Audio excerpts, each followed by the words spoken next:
Hey everybody.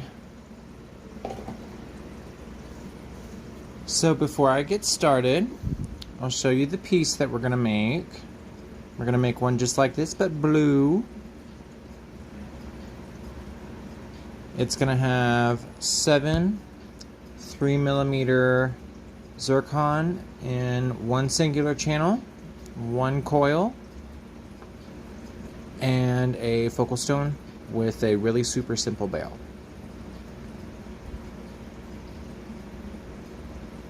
And there's the back side.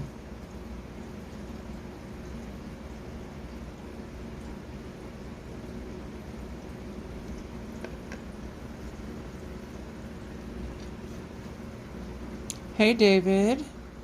Hey Faith.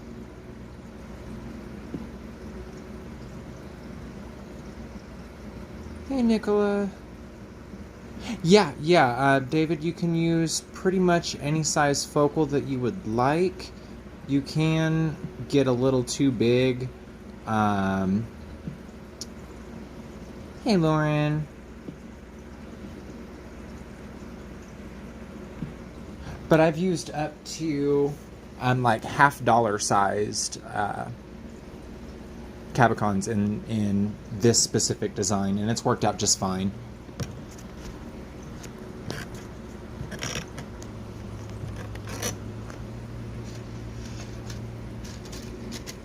So I went ahead and pre-cut all my wires. These are my 8 base wires.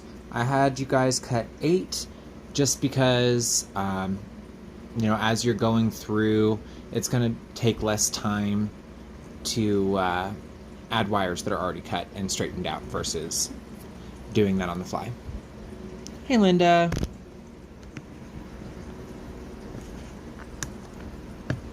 This is 18 gauge wire that I'm using here, 18 gauge half hard round. You can do this with any wire that you choose. I've seen people channel set with 20 gauge wire or with 24 gauge wire before. You just have to take your weaving wire down the size like proportionately to your base wire. So usually for me, it's 18 and 28.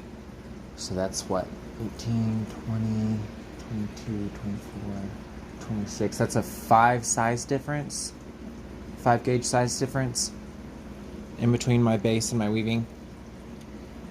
How long is the wire? I cut like 10 inches to a foot. You can kind of eyeball it for yourself as to how long you want to make your piece. Hey Casey.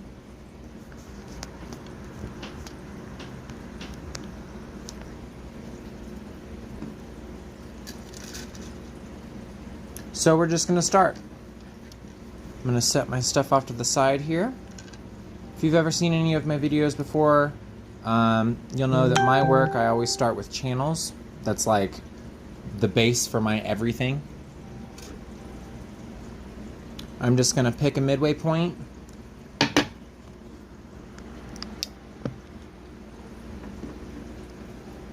I'm just going to pick a midway point here on 2 wires, and I'm just going to bend those directly in half. Give them a super good squish.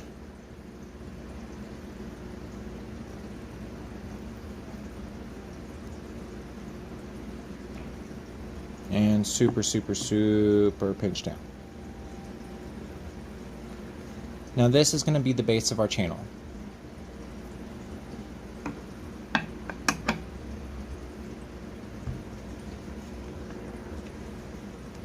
I had you cut like 8 feet of weaving wire. That was just a guesstimation. Everyone asking for measurements. I do not measure things. I eyeball everything. I've been doing it for almost 10 years now, and I never have measured anything. So it was something that I never picked up. You'll get a feel for how much you need. And if you're one of those people that are just starting out, something that I wish somebody had told me whenever I first started was do not be afraid to waste wire, because you will, and you won't learn unless you practice, and you won't be able to practice without wasting wire. So we're just going to take our two bent over wires here. Gonna cross them over. I've got my weaving wire. I'm left-handed, so I'm gonna hold my base wires with my right hand, and I'm gonna weave with my left. This is 28 gauge half hard, or sorry, 28 gauge dead soft round. That's what I'm using here. Exactly, David's right. Anybody that sees that, you can always scrap your pure metals. Like, you can always send that back, like to Rio, or there are certain people on Facebook that do it. I haven't done it myself, like sent my scrap into somebody, because I have shag rugs and I'm super, super lazy. So I sweep like twice a week, and then whatever is found is kind of sacrificed. All I did there was just make a nice little coil. It's, I don't know, maybe about 1/4 of an inch long. So all I'm doing here is I'm just giving a good solid base for my channel to start out. I don't want to give any opportunity for my base wires to slip. Those of you that are using square wire or even half round wire, you won't have to deal with this as much. What you will have to deal with, on the other hand, is more breakage than those of us using round wires because of the edges. I coiled the rest of my weaving wire just around the base, all the way to the tip there. Any excess, I either push back up into it, or I will go ahead and cut off, because that drives me crazy on my palm.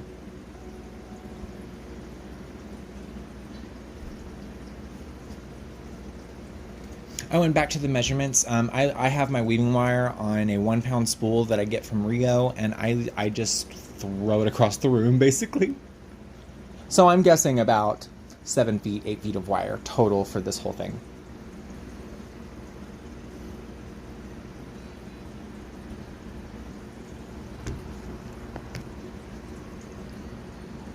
So after I flip my weave around here to where my open end that I'm going to be making the channel with is pointed away from me, I'm going to just give it another couple good coils, just a couple good twists. That's going to help you feel if your channel is super flat or if it's nice and compact and square like it needs to be. You're going to want your top wires and your bottom wires, all four, are going to be parallel to each other, no matter which way you turn it. A nice, just square channel, square coil.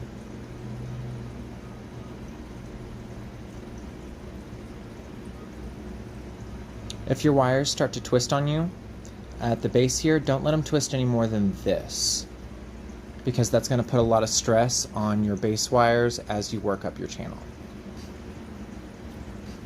I have a little crook in this one, and you want your channel wires to be as straight as you can get them. That's another reason why I went ahead and cut my wires early, was so that I could take that time and straighten everything out beforehand. I'll usually, because I eyeball everything, I will end up with a longer side than the other. I usually use my longer side, whatever ends up being longer, as my top. So I'm going to turn it upside down where the top is away from me. And I'm just going to grab these two smaller, shorter wires and give them a little split apart. I'm not lifting anything up, I'm just spreading out. And now we're going to do the same with the top, still holding it upside down.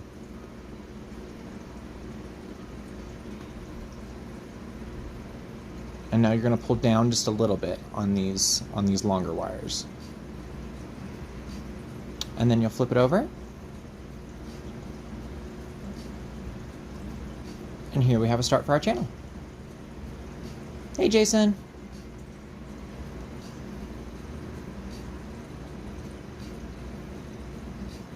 You just kind of want to get a feel for things. You can run your thumb across the top left and right wire there, and you can feel if one of them is higher up than the other. If it's not level, everything needs to be level. So you can just kind of squish it down. Do the same thing with the bottom. Make sure that everything is parallel. That's going to take the most, is figuring out how to get your wires to act right here.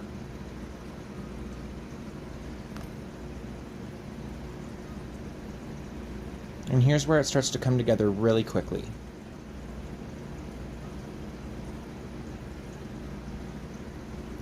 So me being left-handed, I always, like I said, I hold my base wires in my right hand and I weave with my left. I don't know how other people do it, but this is just the most comfortable for me. For making channels or really any weave, I always start on the bottom left-hand wire. The bottom wire closest to me is what I start with. If you're holding it in your other hand, it's going to be more comfortable probably to start with that bottom right. But for me, bottom left.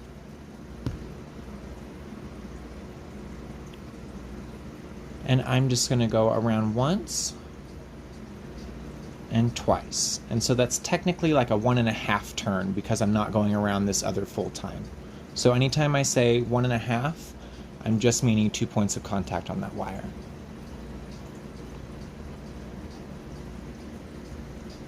And then we're going to do a figure 8 weave. Short one is on the bottom.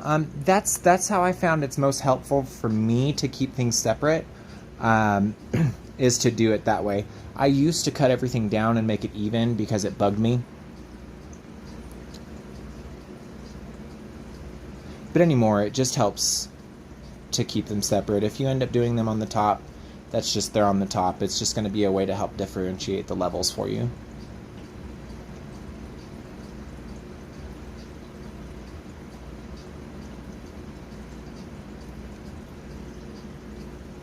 And then we're going to do that figure 8 weave or that crisscross weave. It's literally, those of you who call it something else, I don't know if I'm calling it the technical name, but it's just around one wire and then under, and around the next wire and under.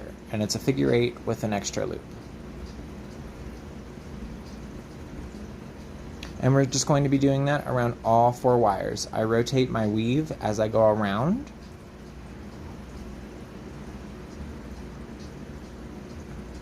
So now I'm doing that bottom right wire, and I'm just gently pulling it into place. I'm basically folding the wire over and then giving it a little tug right at the end. I'm going over that top right wire.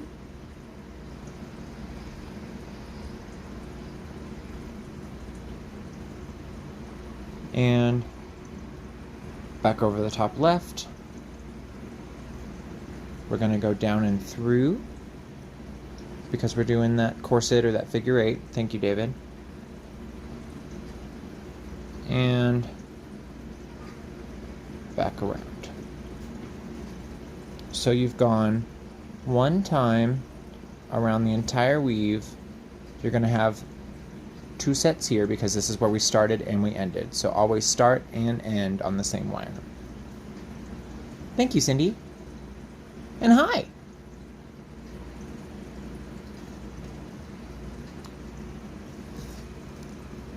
This channel is the same thing that I use for all of my channels. Anything faceted, anything cabbed, it can be just barely modified.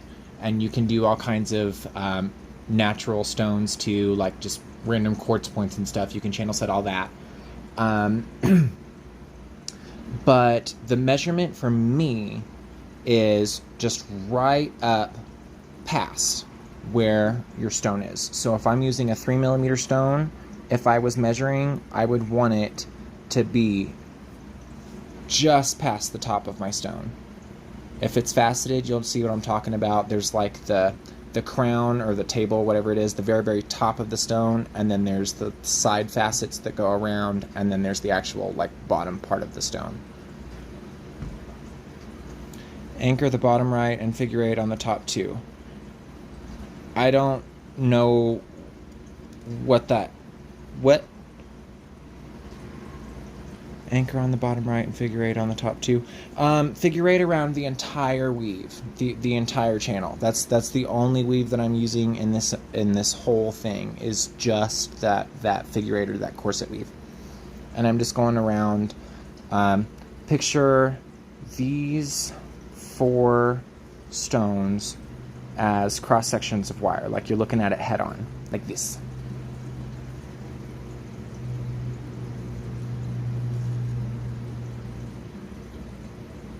So we've got our stone sitting in the center, and then I'm going to start on my bottom left just because that's the closest wire to me. And whichever way you start, your weave is going to want to twist that way as well. That's why I always start on my closest wire to me, is because I can control that tension and slowly turn it as I go. So we've got our cross section, we've got our stone sitting in the center, so it's going to be just like a stone sitting in here. And we're going to start on the bottom left and go around 1.5, and then 1.5, 1.5, 1.5, and then we're going to stop back at this bottom left. And then you can add another stone.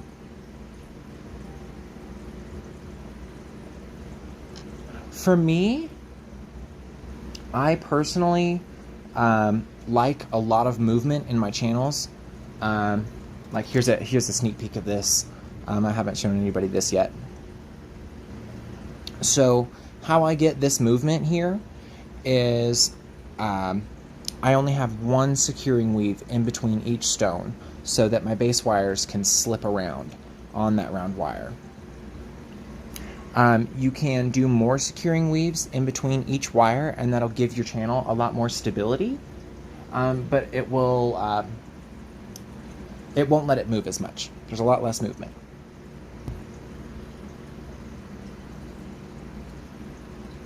So for the measurement on this one specifically, for 3mm stones, what I figured out is 2 sets of this figure 8. So just 2 is all you need around all 4 wires. So I've already gone back to my bottom wire. That's where I stopped at, and I'm going to consider that as the start of my next one. So I'm just going to go back around that bottom right wire, up and around that top right, up and around the top left, and back through and around that bottom left to finish off where we started.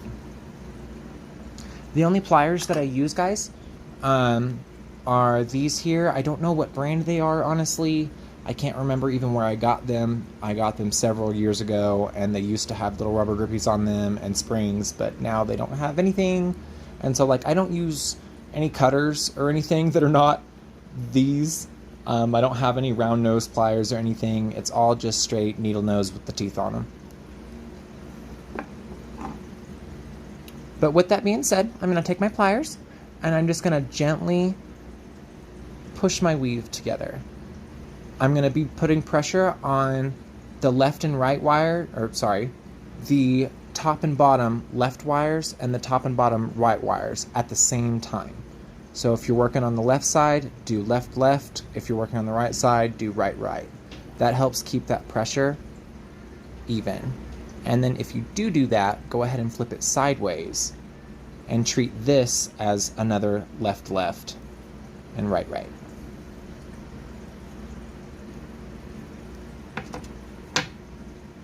Now we are ready to just start adding stones. Here's where you want to make sure everything is parallel. That's looking at it from my bottom starting point, so this is looking at it from the left side of the would-be channel. This is the top here, the right side, and the bottom.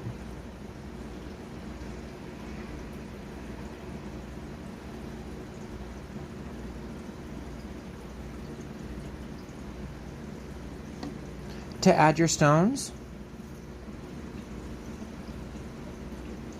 I like to keep everything face down on my table. It's just easier to grab, but not always possible. I'm just going to set my stone point down on my finger. Oh, absolutely. I will certainly publish this. And then you just set it down in its little seat.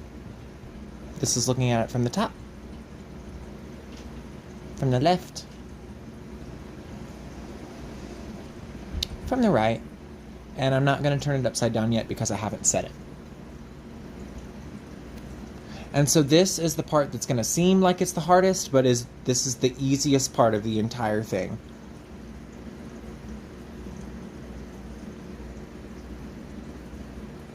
So you're just going to start that same figure 8 weave just around 1.5 times, just past the edge of the top of your facet. So I'm going to lightly pull it down and just go around that 1.5 times. Now here is where I'm going to start putting pressure on all 4 sides of my channel as I turn it with my index finger and my thumb. I'm pushing together, and then as I turn, I'll be pushing it that way. So that way I don't have to pull on my wire, I can just fold it into place, and it helps with breakage as well. So now we're going around back to the top right.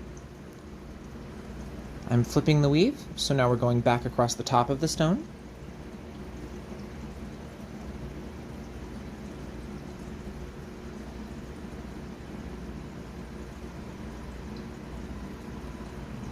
And back down and through.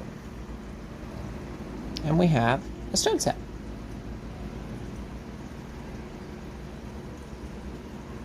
Here's the top. Here's the left where I started and ended. The bottom.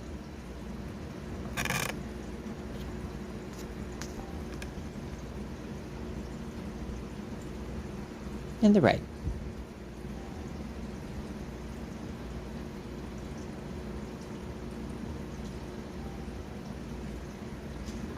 If you start to notice your weave turning a little bit, whichever way it is skewing, go ahead and push the opposite. So I just like to grab the 2 little contact points here. I'm using my top right and my bottom left weaving wire, and I'm just going to give it one little smush, just to help get things back on track.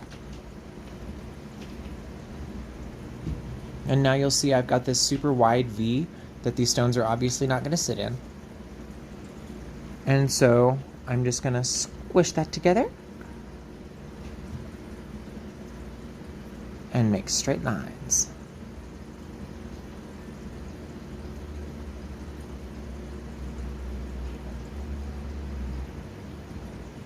Here we are.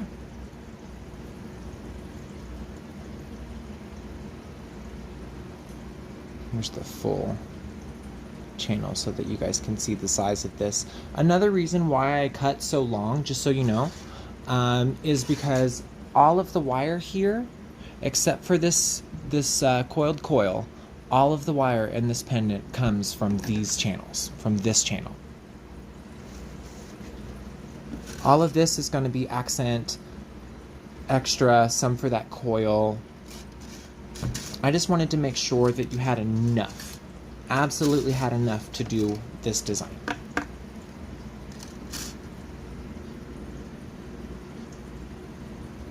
Now that I've got my wires straightened out, everything is back parallel where I want it. Nothing is twisted. I'm going to go ahead and slide in my next stone. This is the part that's frustrating right here. You will not believe how many stones are in this brown here. This is all shag. Why would I do this to myself? Hey, Natalie. Whoop. Yeah, just like that. There we go.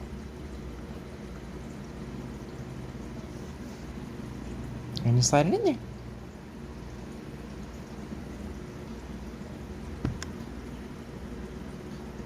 Something that I do that helps me, this is not necessary, but it's just something that I do.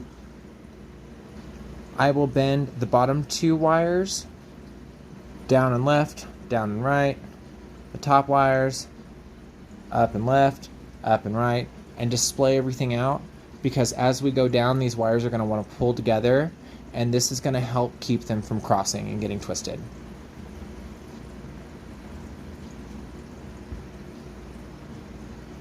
So I'm going to start the same way that I did this first stone. I'm going to go just underneath. Oh yeah, I sweep. We sweep around here. We don't use the V word. Vacuum.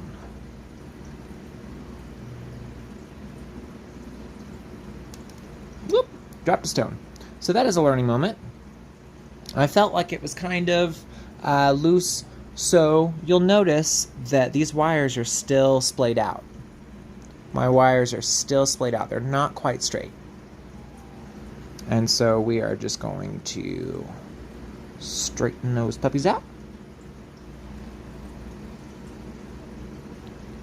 And go at it again.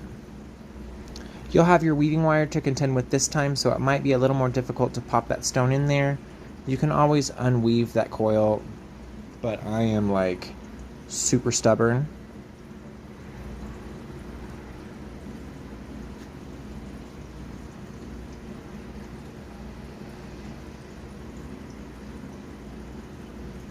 Putting pressure on all sides of the channel as I go around.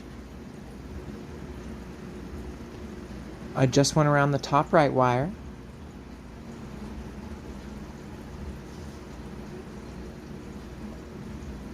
Top left, back through.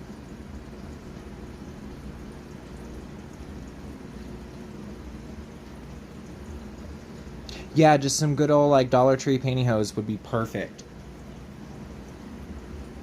Put that over the end of the sucker hose thing.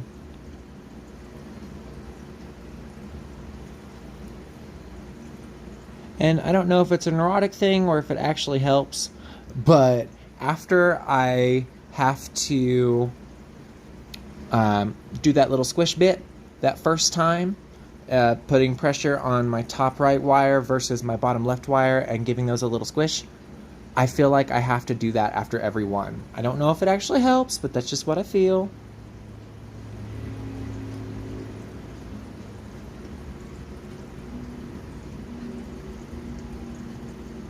Starting on the third one here.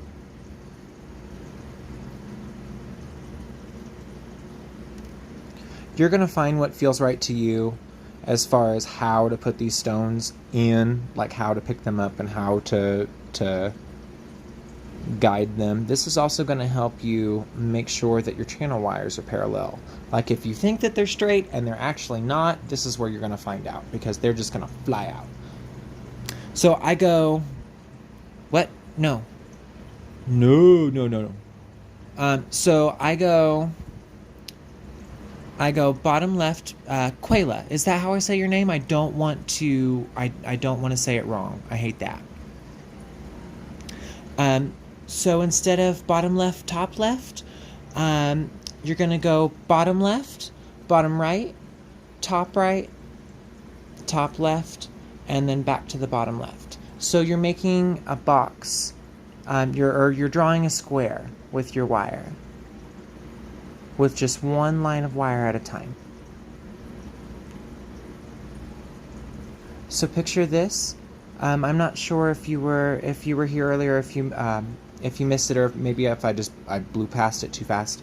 But if you're looking at these 4 stones here, like a cross section of your channel, like if you're looking at it head on, I start at my bottom left wire and I go around 1.5 times, and then I go under and through, and then under and through, and then under and through, and then I'll stop back at my bottom left, and then I'll add a stone, and then I do one more coil around the bottom left just to set this stone, and then back around one more time. Oh, I went past. And then I always stop here and then add another stone. So right now we've got 2 of them set, and then I've just got 1 sitting in there. So we're working on number 3.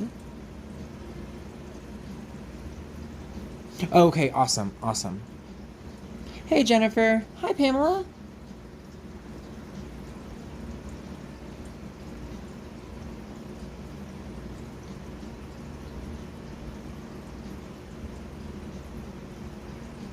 Oh, Natalie, you're so sweet.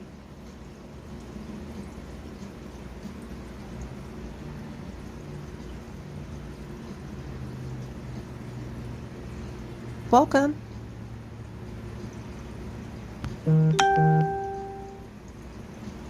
I go around 1.5 times, so it's gonna be technically, it's gonna look like 2 contact points on that wire each time I go around, but it's only that 1.5 times because I'm going around 1 full time, and then on that second time around, I'm actually going under and through the next wire.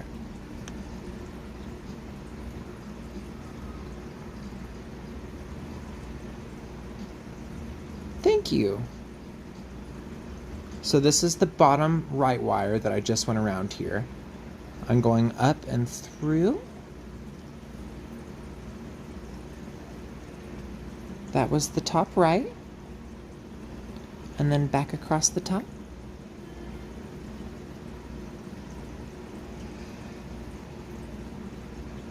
And back around the bottom.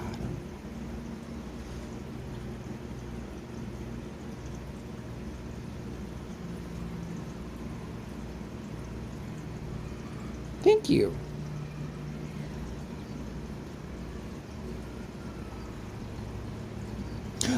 Oh, yeah.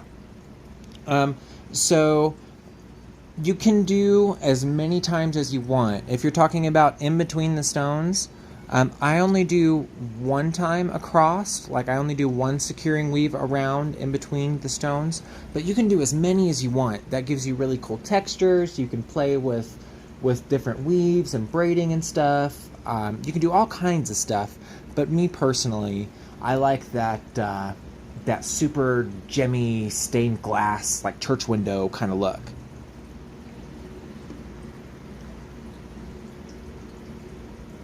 I'm not sure exactly when it happened, but I started trying to put as many stones in as possible, and with that came as little wire as possible. So I started trying to streamline things a bit where I could.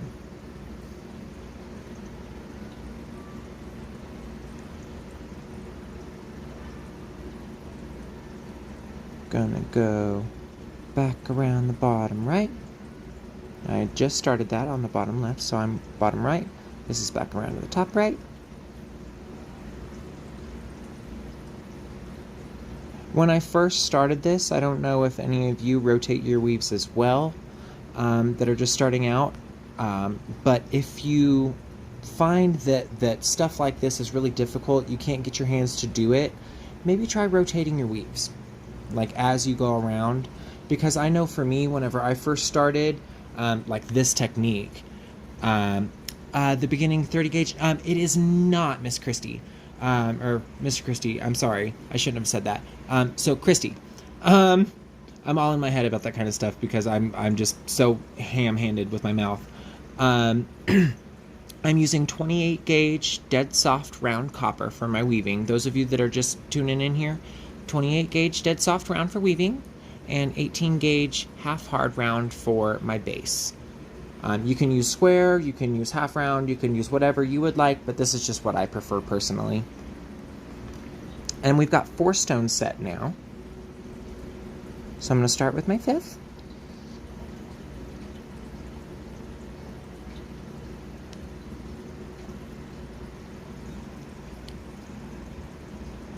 So I'm going to do this one a little slower because I feel like I've been just flying through it.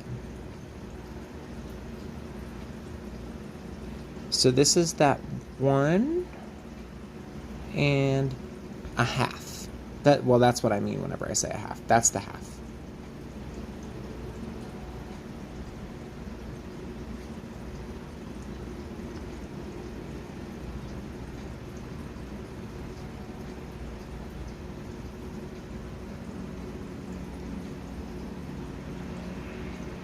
.16 gauge would be too large, not at all. as long as you're still able to see your stone. If you're using larger stones, you have to modify this just a little bit to make it flow. At least that's how I found. Oh, 2 seconds. I gotta read a comment here.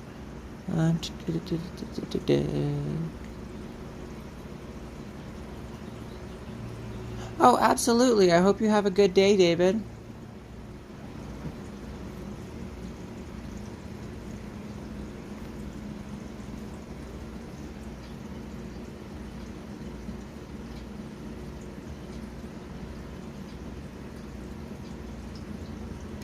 So we've got 2 more stones to add, and then we're going to start actually making this pendant.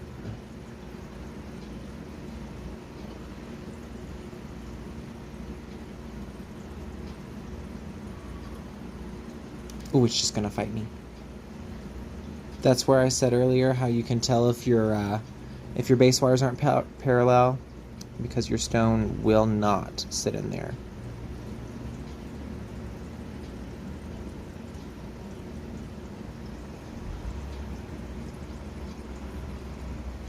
So, Christy, for larger stones, the modification that I'm talking about, just real quick, I already have 2 wires bent out for this other. Actually, I have. It's going to take 2 seconds. So, on this channel, how we just splayed out the wires and went straight into weaving. For bigger channels, like for these garnets here, you start out the same way, and instead of weaving from the get, you will imagine these two smaller wires are my bottom wires here, and this is coiled together just like we started. You're going to put a 90-degree angle in that bottom wire, measure the bottom of your stone, and then give that another angle. And so now you've got something for it to sit in. And then you spread them out.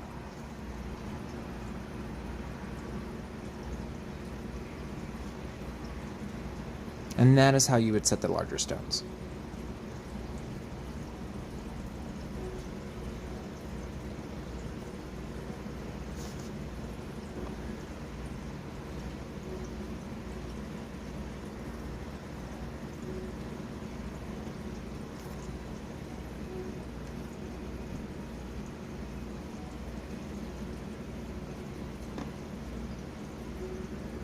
Yeah, I find that way, setting the larger stones and doing that 90-degree angle, you have to do a lot more securing before you're able to set your first stone, or else it's going to slip around a lot more on you.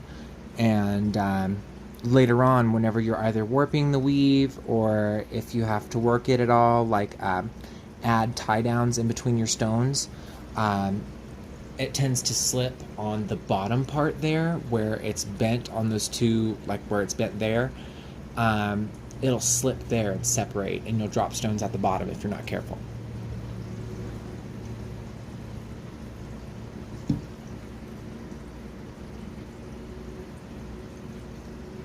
So that's essentially this video, Jenny, except you will do, let's see.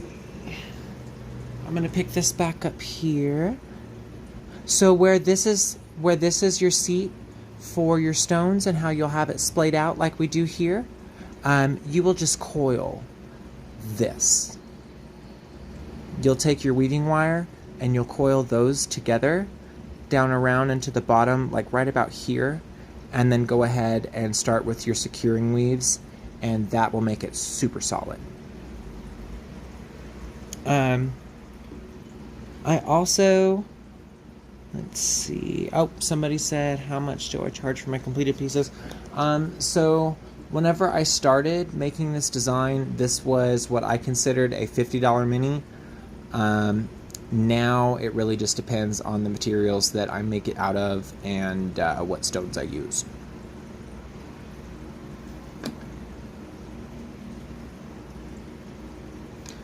But this, everything that is in this is the exact same as this. There's just more of them.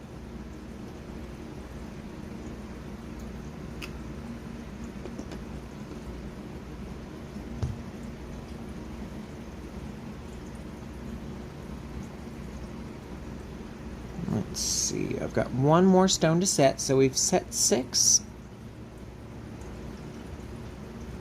What I was doing there is I was just feeling from the bottom up to see how straight my wires were, because that stone will just fall right off your hand if there's not even pressure.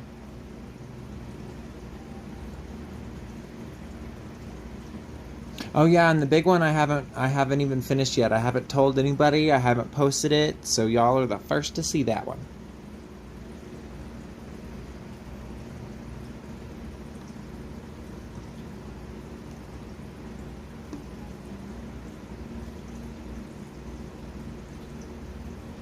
And those of you that feel like you can't create or you don't have that creative vision without tutorials, you totally do. If you can follow along with the tutorial, you can totally do these things.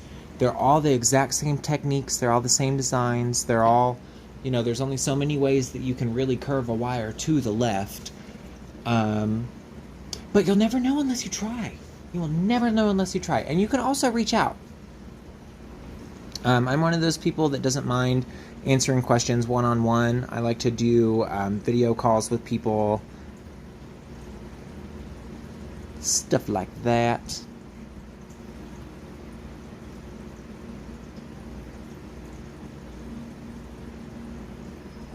It's all about practice. It's all about practice. I mean, I've always been an artsy person, Christy, but I never touched jewelry until I did it for the first time. Somebody asked me to fix a necklace of theirs. He had gained weight, and this was like a super special kyanite necklace that he had for him.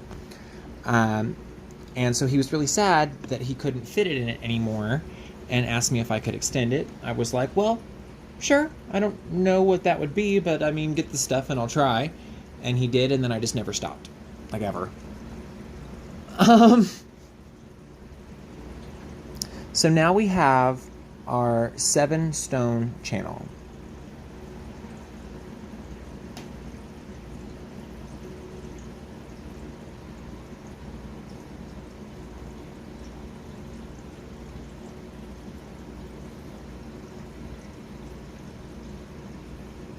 Right. David's got it exactly right. They're all components. It's just a matter of how you choose to put them together.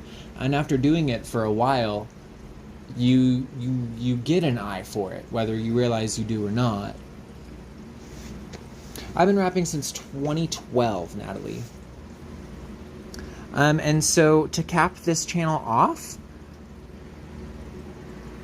let's see, did I do that on this one? Yes, I did. Okay. So to cap this channel off, it's super, super simple. I go around the end stone as many times as I did to start it. So here I did 2. Of course, there's the one securing weave to set the stone, and then there's the one after it. So that's 1 and 2. 1 and 2. I keep everything even. I'm going to take my top and bottom left wires and bend them out. Take my top and bottom right wires and give those things a little push. And then pinch them together. Even pressure on all 4 at the same time.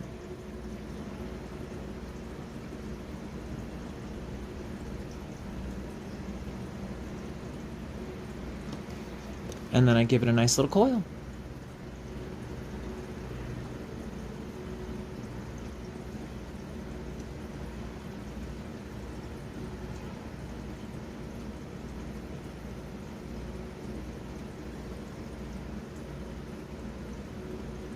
It is.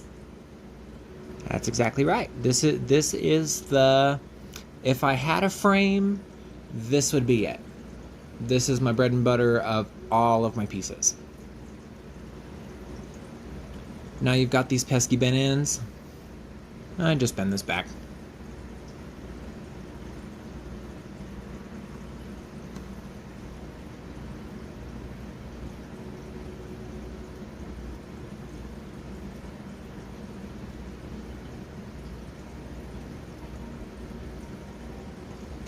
It'll get easier as you go along.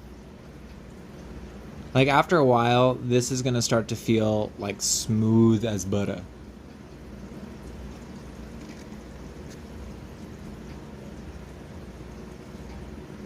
And then I just coil up a little bit of extra wire.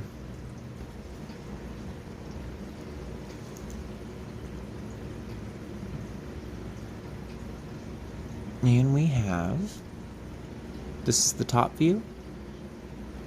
Here's the right side. The bottom.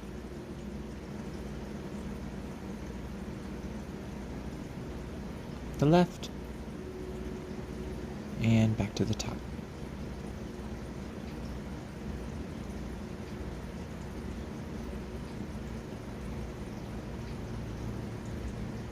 So the material list, Jenny, is actually, it's in a post that was made about this live.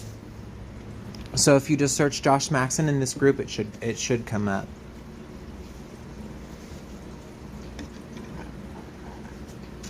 So I'm going to go ahead and set this channel to the side. Here's my focal stone that I'll be using. This is a sapphire that I had. I think it's like 8mm.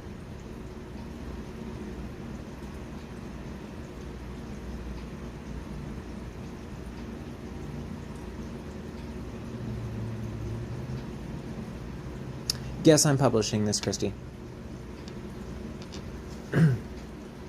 Yeah. So there are my two components so far, my one channel, my one focal. Now we're going to take one of our base wires and make a coil. Or coiled coil. People make these with drills and wire jigs and all kinds of other stuff. I like to rip off my finger the first time I tried to use a drill, so I don't do that anymore. Wire jig, I wasted $30 on because I never was patient enough to learn how to use it. So this is how I make coils. I'm just using my same wire. It's just going to be that same 18 gauge base, 28 weaving. Give it a nice loose coil there at the end, just to give me something to grab onto with that wire, with that weaving wire as I go around. Put a 90-degree angle in that base wire. Use your index finger and your thumb as a guide.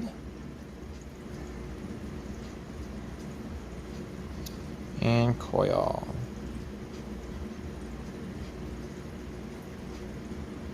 Yeah, I like to rip my finger off whenever I did a drill, so I will not, I won't ever use that again. No. No. I wrap my weaving wire around my pinky as I go to keep tension on my weaves, and I didn't pay attention whenever I first did that, and put a piece of 26 gauge silver through my finger. So that is why the no drills.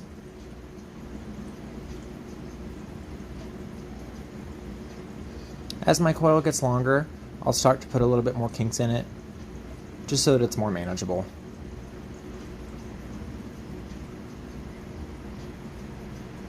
And I don't know about any of y'all's process, but my process usually turns out to be in threes. Whatever size I would like my coiled coil to be, my base wire is going to be 3 times longer than that.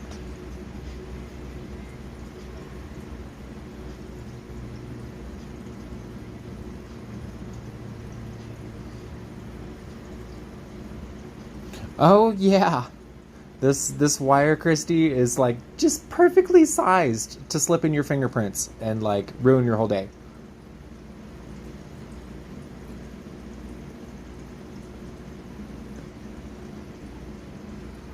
So just going, putting a little more kink in it.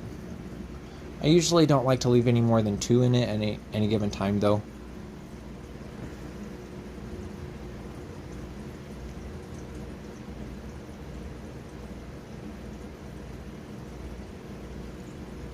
I had a kink in my weaving wire that I had to work out real quick. Mary, several people have asked already. All you got to do, hun, is just scroll up a little bit, and you'll see like 10 of the same answer to that question.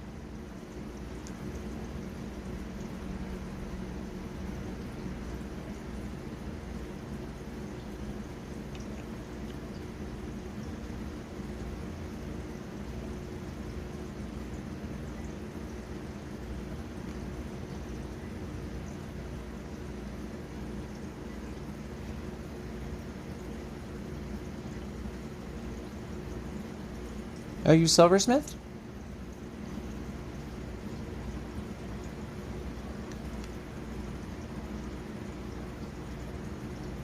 I really like the fabricating process. I think it's interesting. I like learning about it. But me personally, like for my jewelry or where I think I'm headed, I don't have any interest in even really soldering. Like I'm more interested in trying to get my stuff to look like it's fabricated as opposed to fabricating.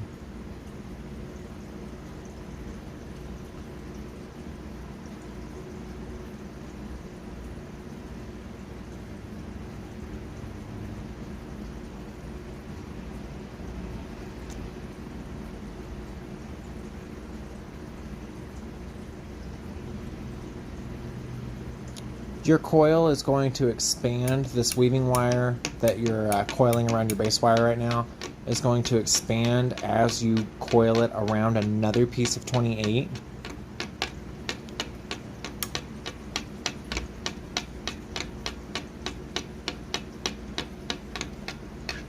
So I usually give it,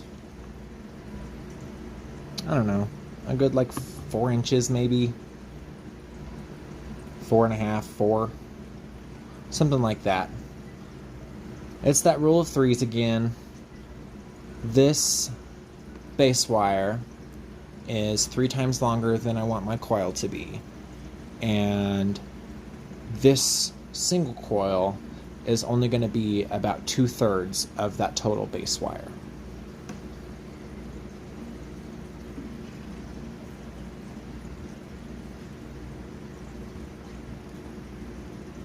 I just give it some extra around the end,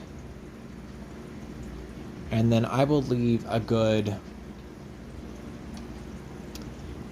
what is that, probably between 14 and 18 inches of extra weaving wire left on the end of that single coil that we just made.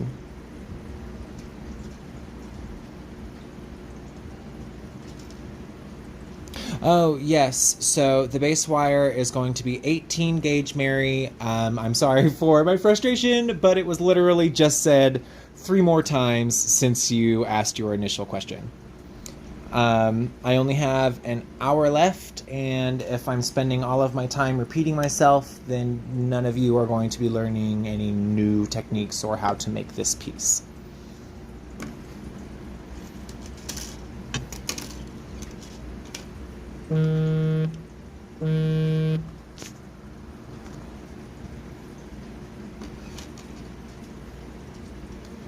Now you're going to take one of your other just bare base wires, take that single coil,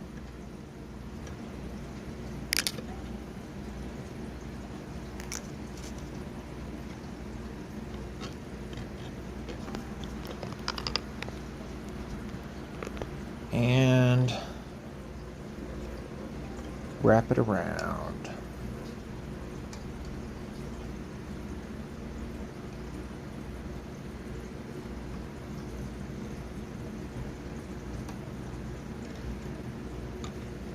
These are something else that you'll also have to just kind of get a feel for. There's no real advice that I have on these double coils other than trust your fingers. You will feel the differences in your coil. Have a good day.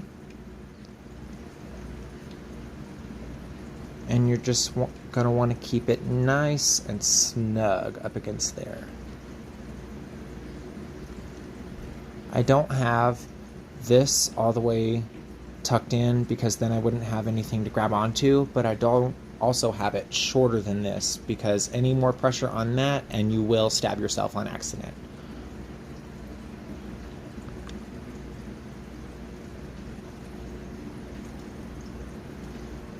If you notice some extra spacing in your coil, like this space here, all you've got to do is just gently uncoil a little bit, just loosen up that pressure, push it together, and then tighten that back down.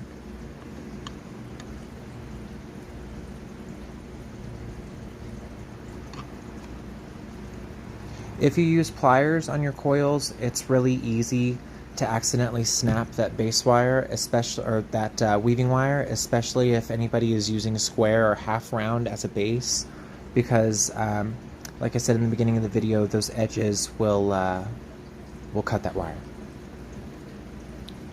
Is it best to out round the end of the wires? I've never rounded any of my wires. I've never I've actually never even sanded any of them off. I tuck everything into the center of the pendant. So if it is going to be a wire that's tucked, I will cut it down maybe just long enough to where I can get my needle nose around it. Oh, I don't know where my pliers went. That's something.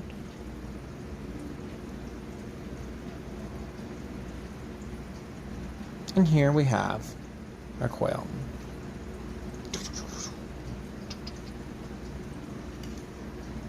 So here's where I'm going to go ahead and push this wire back down. But I can't do it without my pliers. Okay. On the bare wire, I don't mind using my pliers. I will literally just twist that coil and let the pliers do all of the work. I'm not squishing down on the pliers at all. I'm literally just using the metal as opposed to my fingers. And now here's where I'll give it a nice good squeeze. But so on tucking wires, I will cut them down just long enough to where my pliers can barely grip it, and then I will tuck that in to the center of my pendant, and vice versa. Like if it's a wire on the top, I bend it down and then tuck it into the center.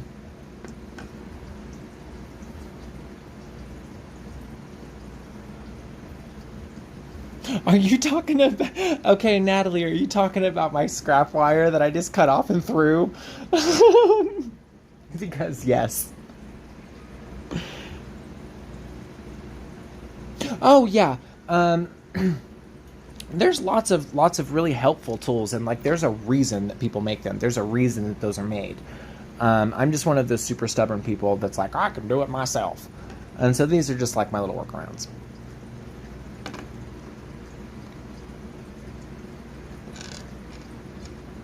So, here are our components. Round focal, 7-stone channel, and a coiled coil.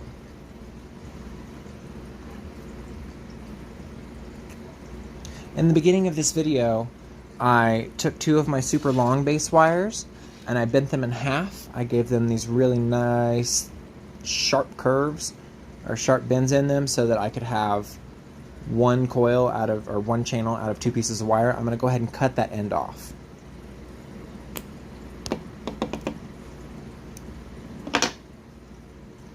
Because as I'm warping my channel, I'm going to need all of the movement that I can get from each end of this.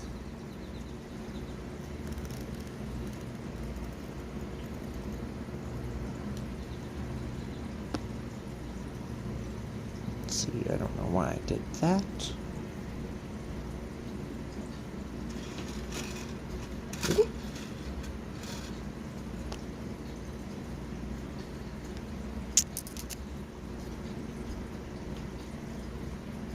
My longer end, is going to be the rest of my pendant, and this is what I set my focal in here. So you figure out which way you want your pendant to flow. I usually bend everything in towards me. I start on one end, give it a nice little bend, and then I work on the other side.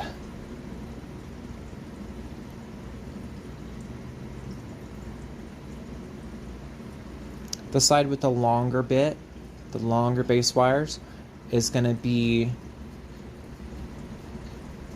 sharper curved than the other side, because this is going to be the setting spot for my stone.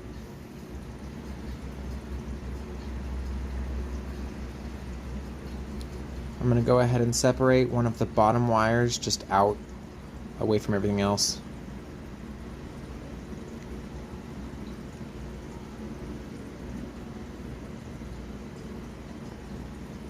Just get it out of the way.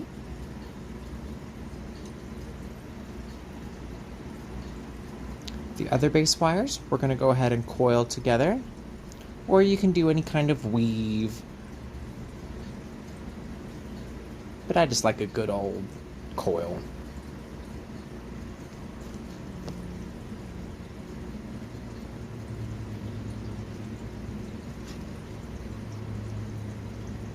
Measure a little bit.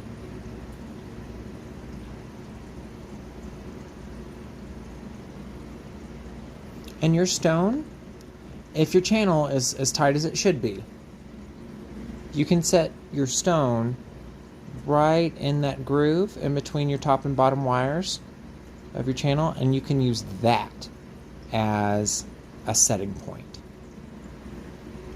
And this wire that we separated away from everything is going to swirl around to the bottom part of this stone.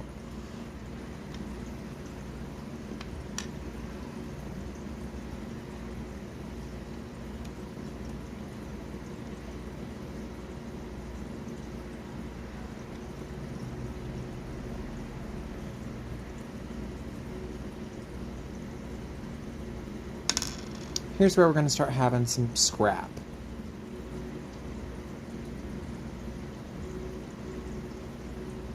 I take one of my wires and I cut it super short.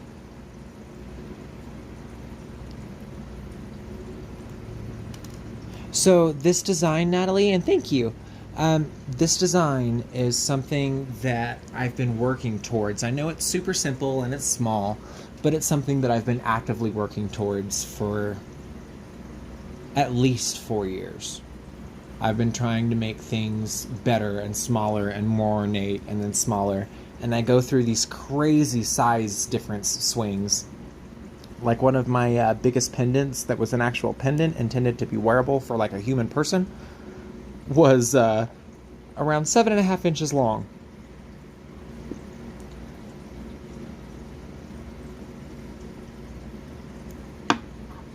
And so that first wire, I just made one little curl and just tucked it into itself. Here's the back side of that. So it's literally just out of view. It's not going to be able to snag anything from the top, and it's out of view from the other side.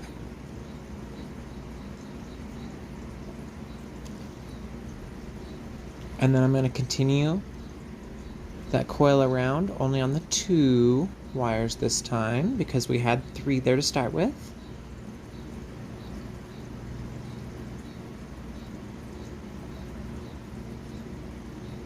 Or you can, do your own weaves, or all kinds of stuff can go here. I've put letters here.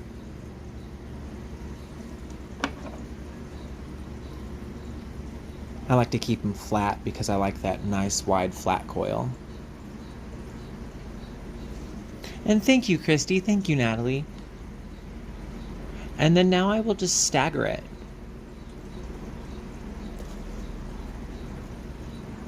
And what I mean by that is anytime I have multiple wires that I intend to curve around, I will always cut them off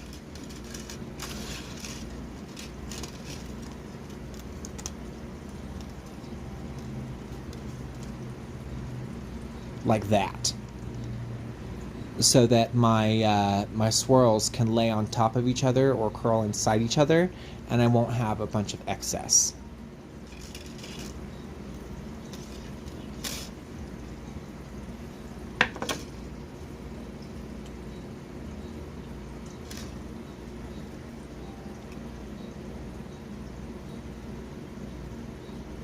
You did? Gemma, that's fantastic! Yes!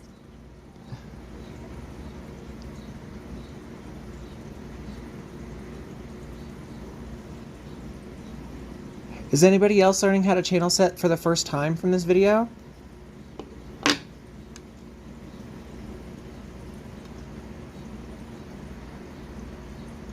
And just give it a little look.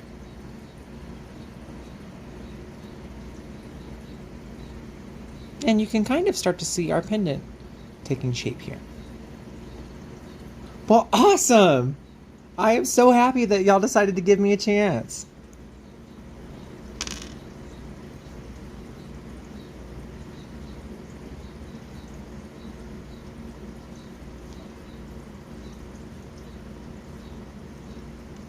I'm going to go ahead and make a really, really sharp curve at the end of this wire. And this is that one there. I'm pointing it diagonally down into the center of my pendant.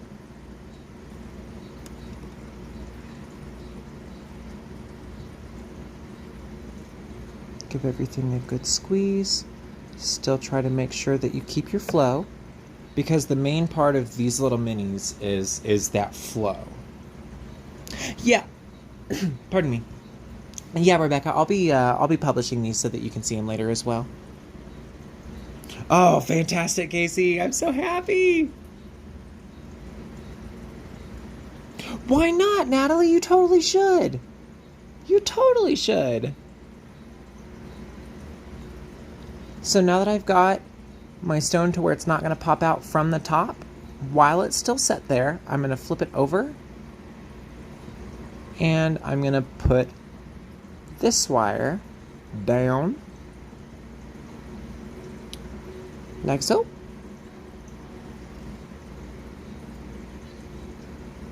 And swirl it back around the bottom part of your stone.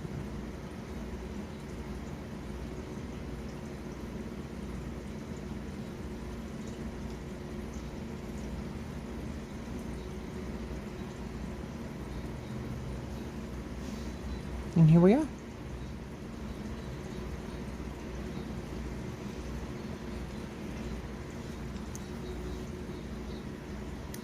I'm just going to cut off this little bit of excess here.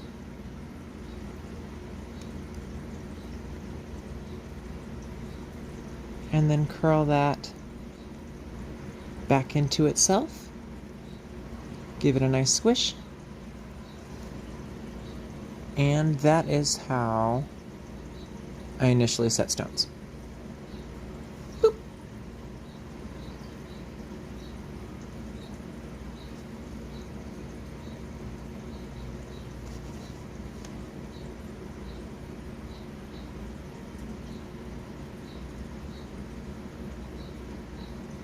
I would love to see it. And you can tag me in it too if you would like, if that's a thing that you would want to do, because I would love to see like anybody that makes this design.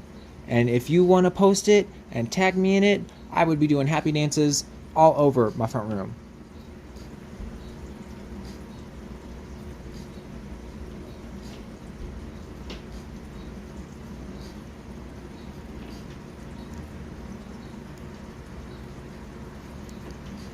Just pinch that back into itself.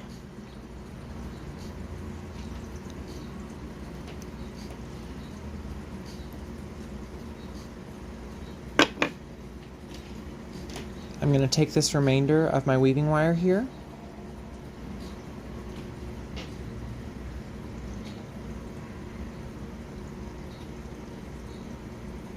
and I'm going to tie up the bottom part, that bottom spiral that we made to set that stone. We're going to tie it in.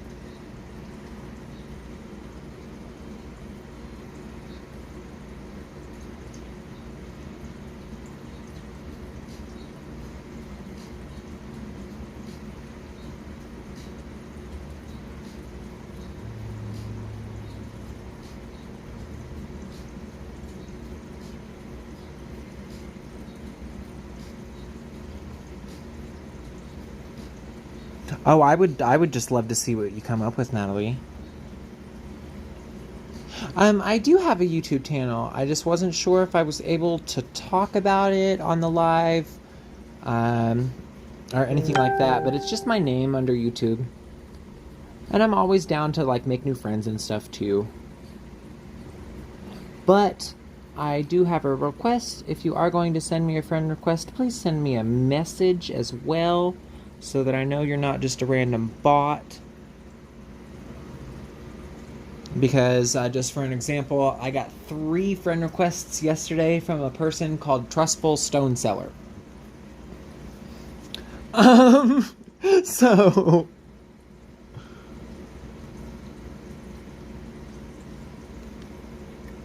So after we have this tied in here, I am just going to give that a little wiggle and throw that on the shag. Here we are. We're getting close. The rest of the pendant is going to come together so fast from here because I made this coil so much longer than it needed to be. The rule of threes only applies if you're paying attention, you guys.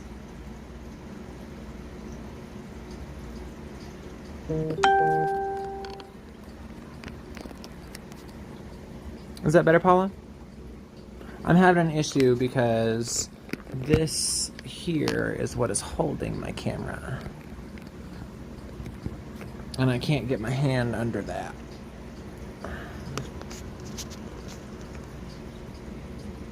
Here we go. Let me get the light a little better too.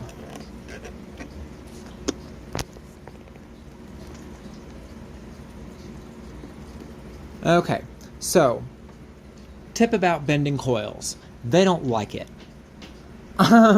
End of tip. I always just pull my weaving wire that's off of that top coil. I just give it enough definition right up here.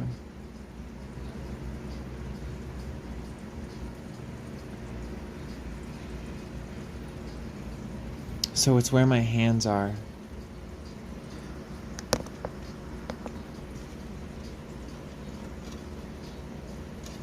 Oh, absolutely, Natalie. You know, I've used these exact wires, 18 gauge round and 28 gauge round, to set 0.7 millimeter faceted stones. And they weren't calibrated either, so they were all kinds of crazy shapes, but they were 0.7 millimeters in this stuff.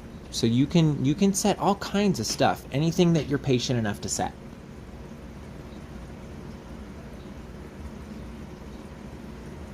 So now with this shortened version of this coil, I'm going to grab all 4 wires and just bend them super snugly around and bring it back up.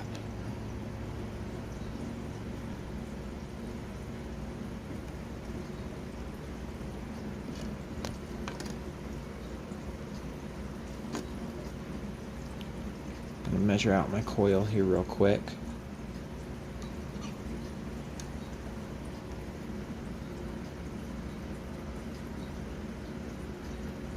Yeah, it's just slightly too long. It's like 4 too long. So this coil isn't finished. It's just a coiled coil right now, or double coil. So I'm going to get the right length, and then I'm going to show you guys how I finish it off. This is why I have so much extra wire on the end. And those of you that already know how to make coils and stuff, you'll know exactly what I'm getting at. So here's the proper length. Make sure it's all good and tightened down. I'm going to go ahead and just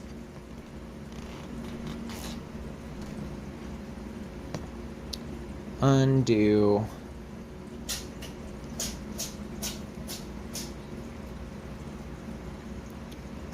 all the way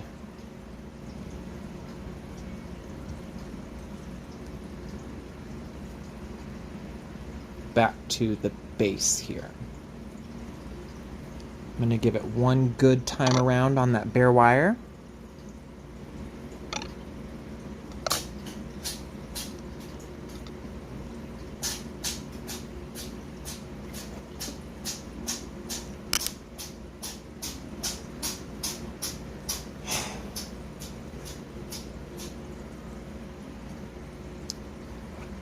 And cut off the excess here.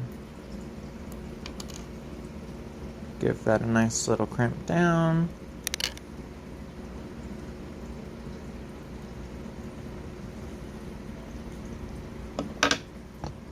And all of this extra wire, I'm going to rotate my coil the other way and put it in between the grooves of that coil.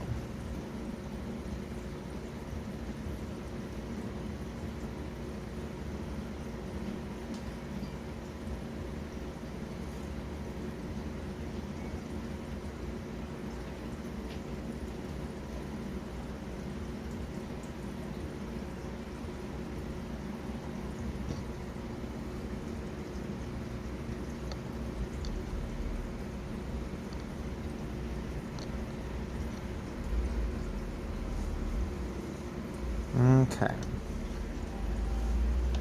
So now that I'm back down around to my regular bare base wire, I'm just gonna coil it around another couple good times. And there we have our finished coiled coil.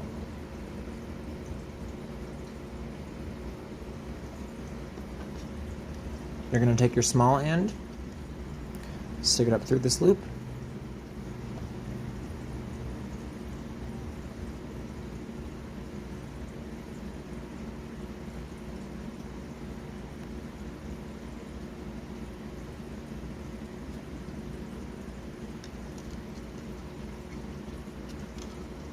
Oh, definitely. And there's so many different versions of this coil that give your pendants so much texture. I'm just going to be doing the same thing with this extra base wire. I'm just going to be twisting it around and making it a part of this center group of bare base wires. Go ahead and just coil those all together, just so that they're out of my way. Now we have this here.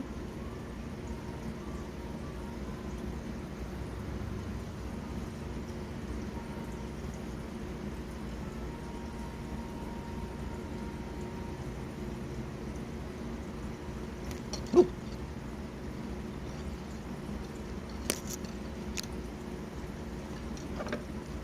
Give the end of my coil a little curve.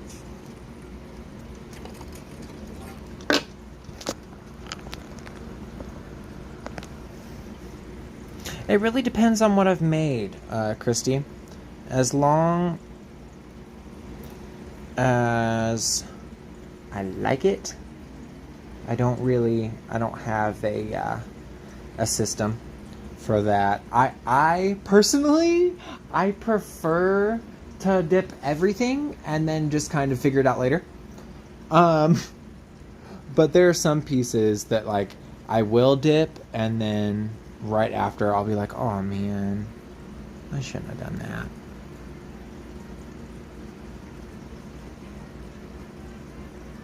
And this is the back side of the piece. I am just taking my extra weaving wire and securing that base wire for the coil.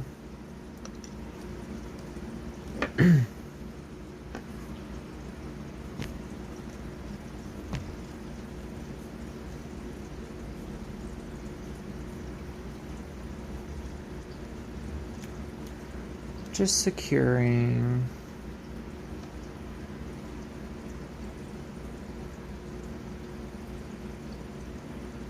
Okay. So this is what we've got here. That coil is really loose around this. What we're going to do is we're going to take one of these wires and we are going to fold it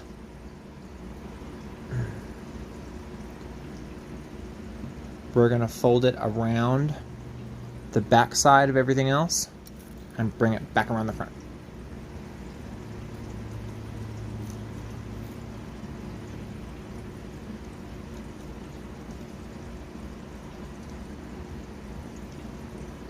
Just keeping your curves as you go. Cut off any excess with just enough to tuck down into your pendant and hold itself.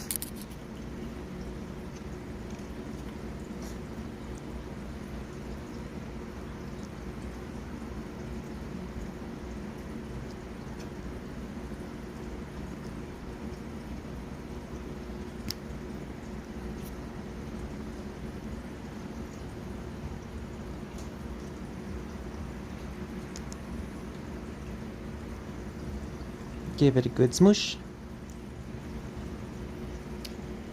There's that first wire brought back down around the front.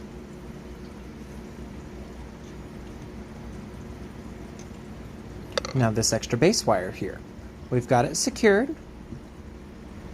We're going to take that and go back around underneath the channel, and this is what we're going to line the coil with.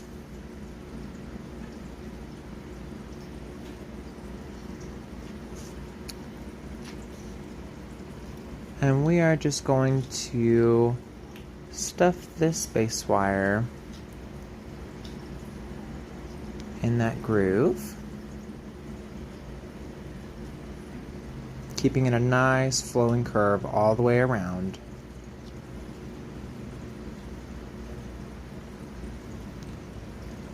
This excess weaving wire that we had from our coil, we still have a ton of it. A ton.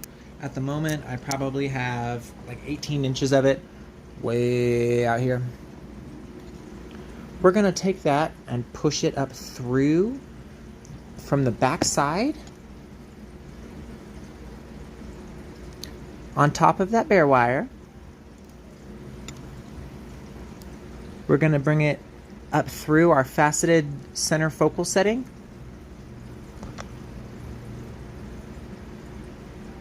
Back down and under that back side of your coil, and this is what is going to secure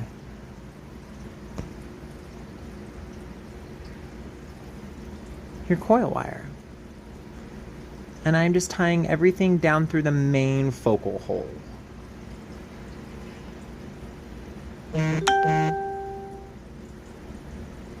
You can slip that weaving wire right in between those grooves of your coiled coil.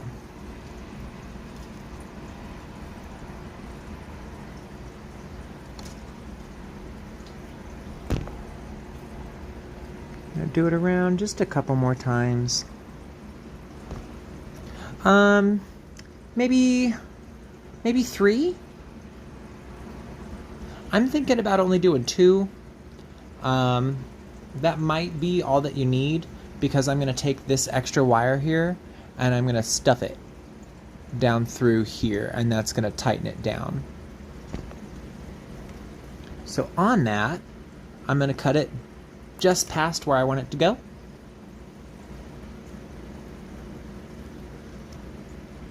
I'm going to give it a nice sharp curve downwards. Start to form my spiral as it's pointed down. So it's like a 90-degree curve, I guess.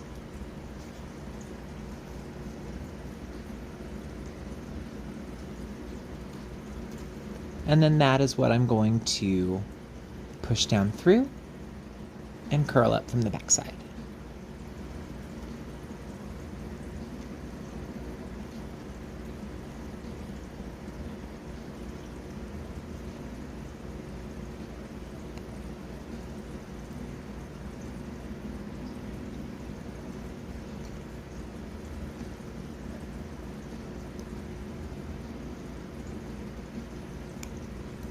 I'm going to cut off this excess here.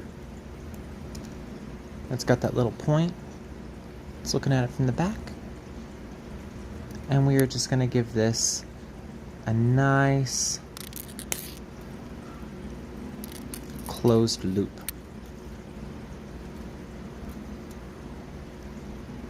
But since we're on the back side now, we're going to be tucking up into the center of the pendant.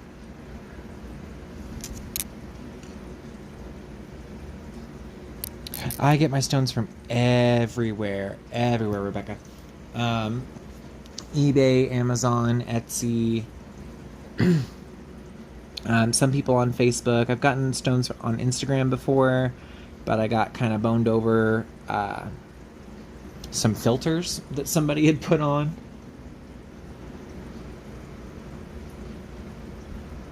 And so I got some stones that weren't at all what I thought I was getting.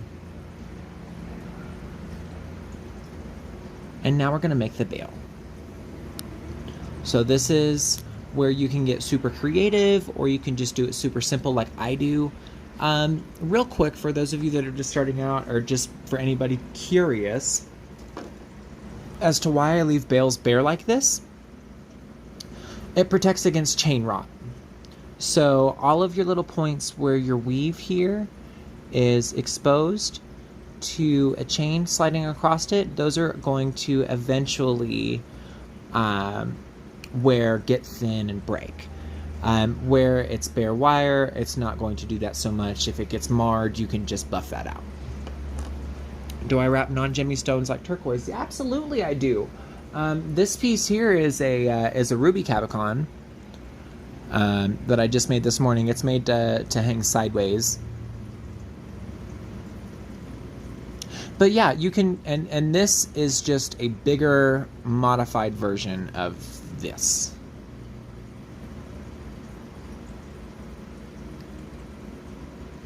Can you see a little bit on, like, if you...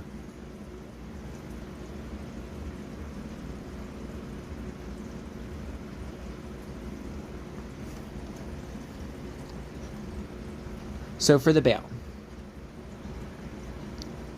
I'm going to take 2 wires. They're usually not really much rhyme or reason to it for me. It's just the ones that are closest to the top already. Yeah. I'm going to make a really sharp V. And this is going to be the opposite end of my bail. So I'm going to make a sharp V. And then a nice curve. And so this is what we've got.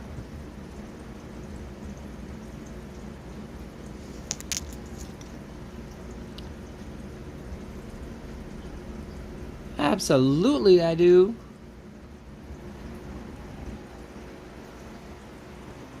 I'm going to just give that a little artsy-fartsy curve there. Bring it back up.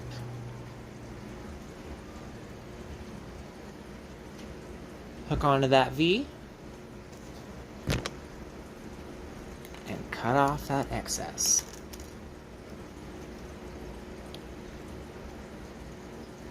With the 2 wires that are going around and actually securing your bail, I like to put those together. And so I just coil those together at the same time, smush them down at the same time.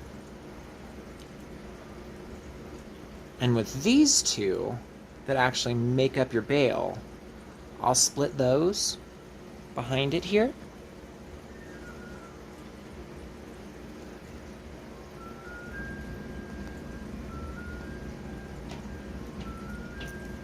And wrap them in one by one.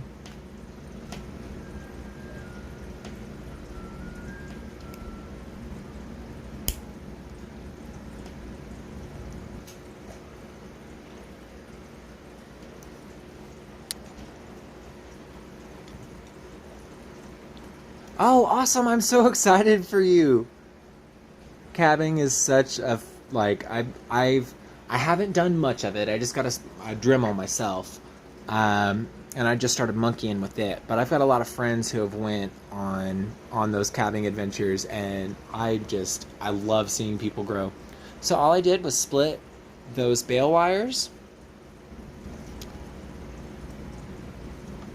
I'm going to bring this weaving wire that's extra back up here into this hole.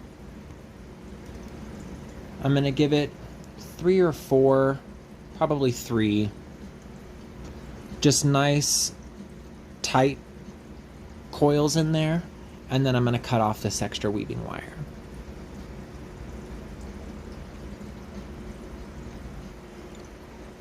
So there's 2, and I'll do 1 more.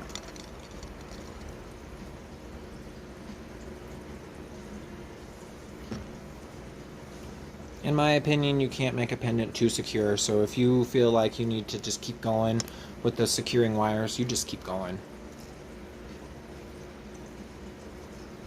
I twist everything off, and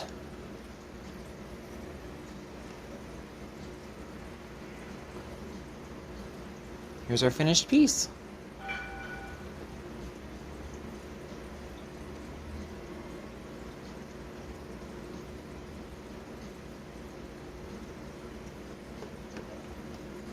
Here's the back.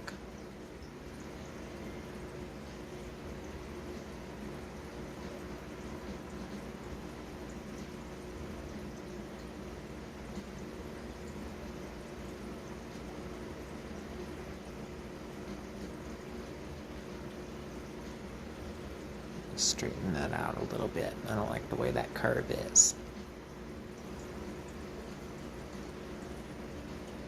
Absolutely. Thank you guys for hanging out with me.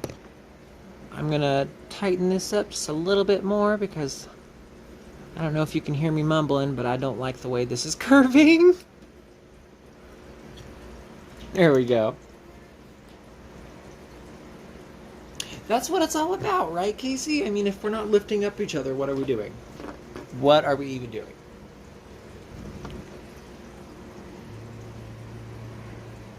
But so just real quick, one last look at the pendant. I'm fixing to jump off here. I got a bunch of domestic stuffs I gotta do. Gotta walk the dog, gotta play with the cat and do all that stuff. But I hope y'all have a fantastic day. I will be publishing this for anybody that's just getting here. I will be publishing this so that you can view it later.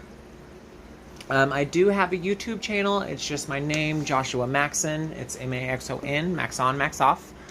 That's where I post a lot of my lives. Is I just do that on my own private YouTube channel so that anybody that doesn't have access to Facebook can watch those separately there. I hope you have a fantastic day, and it was a fantastic meeting all of you guys. Have a good one.